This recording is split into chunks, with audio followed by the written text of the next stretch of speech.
of the company E3D. It was shown last time in Stanford University.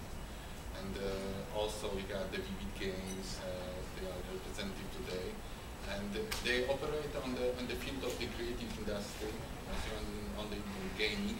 But we also have to know that not only the creative industry, but also the biotechnology.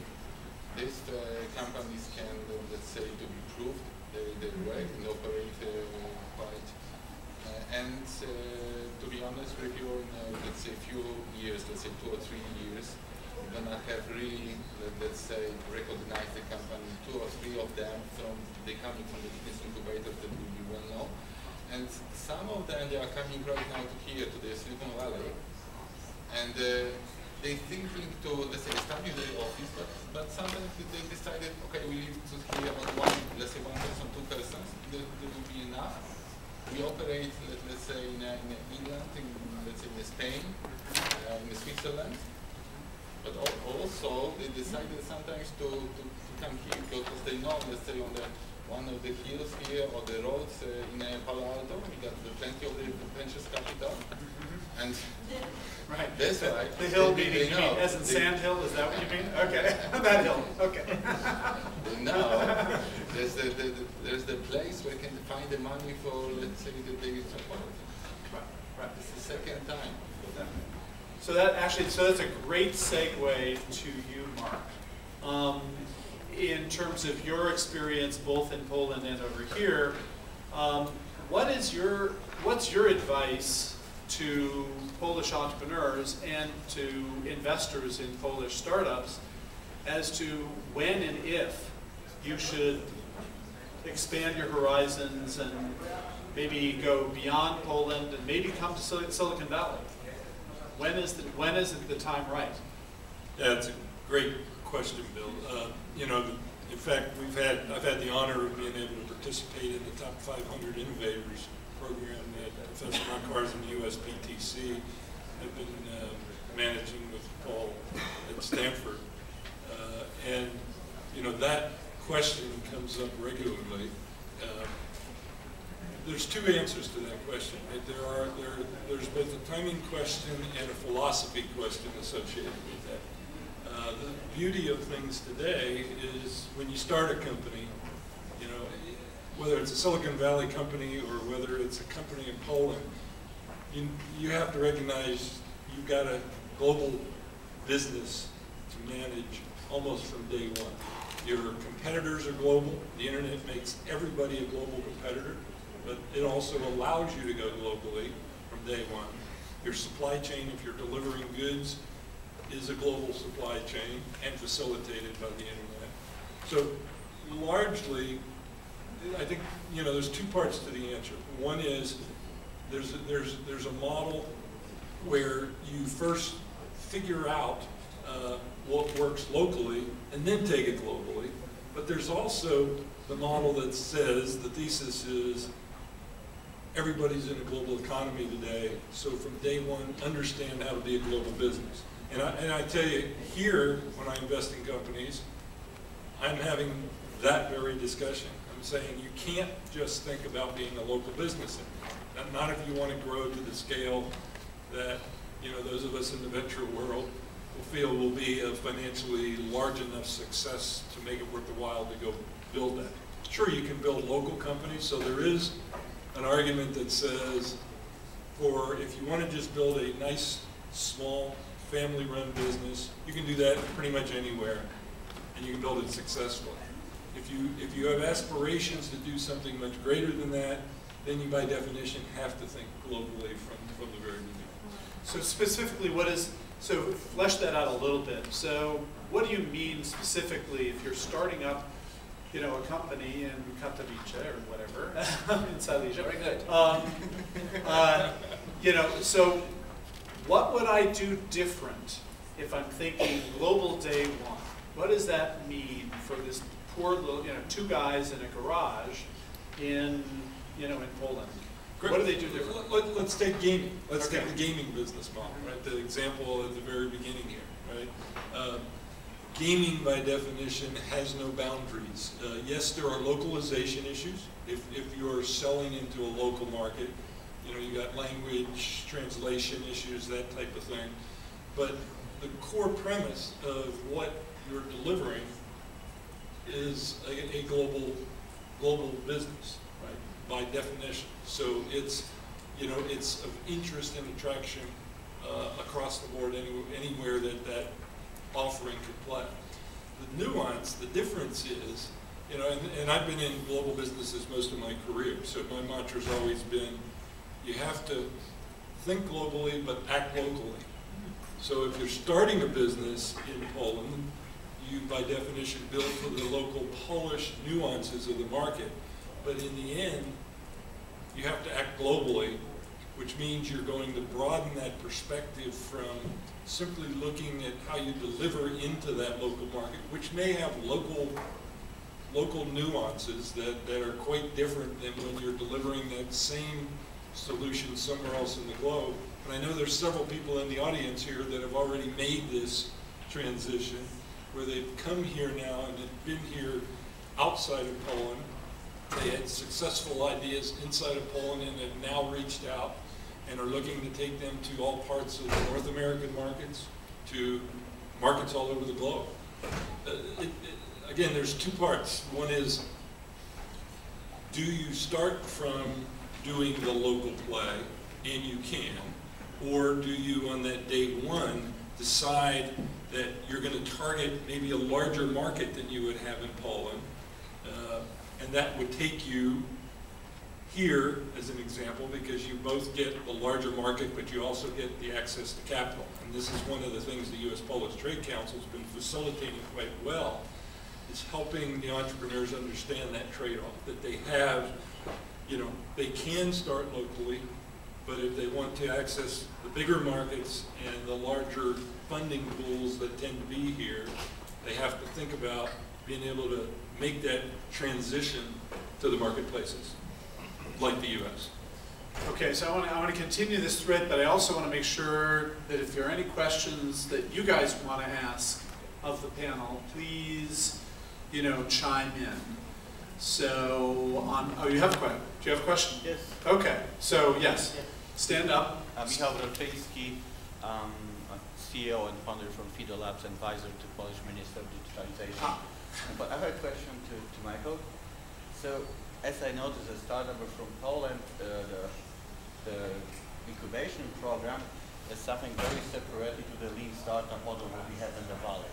So, for example, when you apply to this 200K, you need to do a business plan, and you need to say how many developers you will have in 18 months. If you only have one more or one less, you need to give the money back. And this is the paradox for startups, innovative companies, that it's very hard to fill the framework.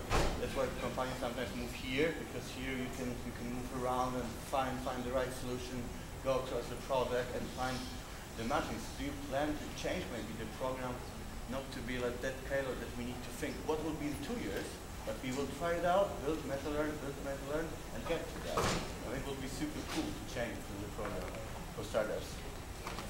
Okay, so could I ask you to restate the question, because I'm not sure if everybody heard the question or not. So could you restate it before you answer it? Okay.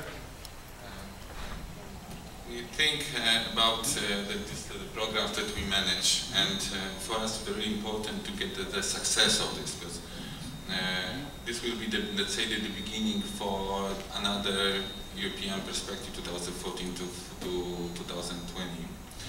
And the business incubators are very flexible, and they are open for the startups.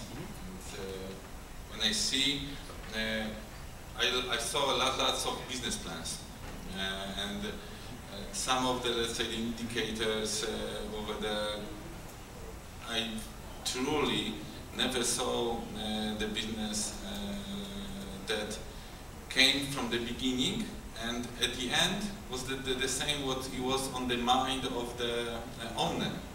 So after, let's say, 4 or 5 months from the beginning of, let's say, operating of the company, let's say, changed completely his way of working, and said, okay, I'm not working like this.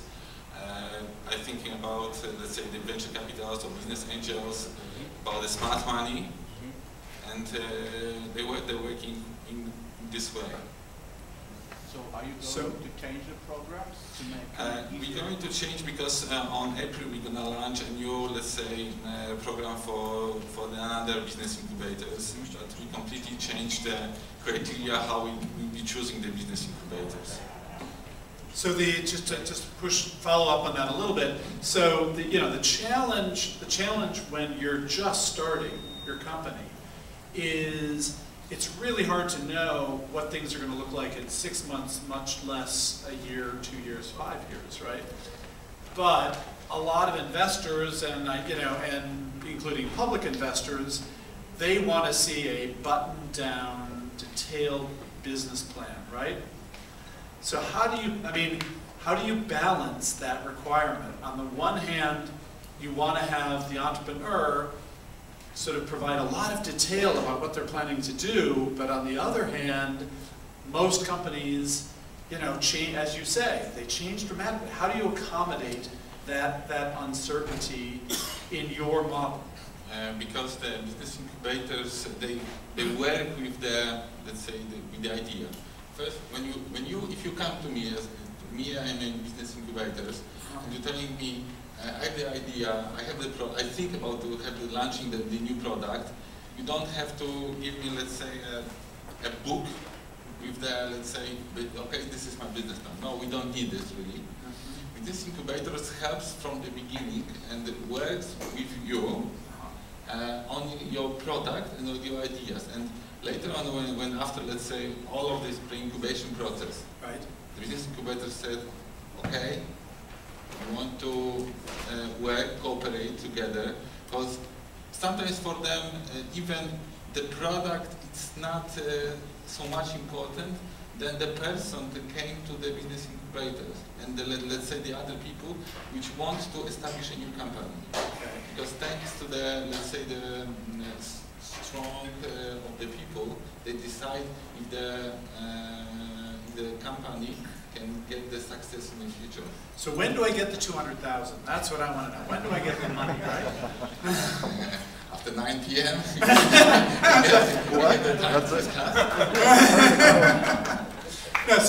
No, but actually seriously, so in terms of your process, so you go through a pre-process where you're assessing the companies for some period of time before you give them the money, right? Yes. Right, okay. Actually, let's say that the best projects can have the money, but the business incubators have the investment committee, and they're going to decide if you want to invest the money that comes from the state, from the state to the company. Okay, so now, can I take that money and get on a plane and come to Silicon Valley? Truly? Yes. Oh, really? Okay, great. You can take this money, but you're gonna have the problem if you came back to the Poland. Okay, so if you ever want to come back, it's only one-way ticket. Good. Okay, so back to you to finish the thought, though. So, Mark, so should they take the money and come to Silicon? Why should they take the money and come to Silicon Valley? I mean, it's a flat. The world is flat, right? I can talk to anybody, anytime, any place on Skype. Why, who cares if I'm in Silicon Valley or wherever I am, right? So, I could be in whatever. So should I take the money and come to Silicon Valley? What are the chances? Okay, go. Just answer that question. Yeah. Short answer is yes, and here's my thesis to why. But it's not a one-way ticket, because I really do believe the following. What Poland has is incredibly higher educated population than we have here, Bill. The country is probably, if not the most educated population in the globe, it's very close to being that. So I was actually somebody told me that there are more PhDs per square meter in Poland. That's probably true. Is this true? Is this really? Is this one of those, you know, exaggerations? No, probably close. Okay. But behind that, here's the point. The point is, you know this. You've been in this valley a long time. We've had 60 years to develop what works and what doesn't work. Well, okay. Sorry, keep going. Pitch Johnson, who started it all, right, with Bill Draper way back when, in fact, I was having that discussion with him not too long ago about just that nuance, right? The fundamental is we've had time to learn and build lessons, right?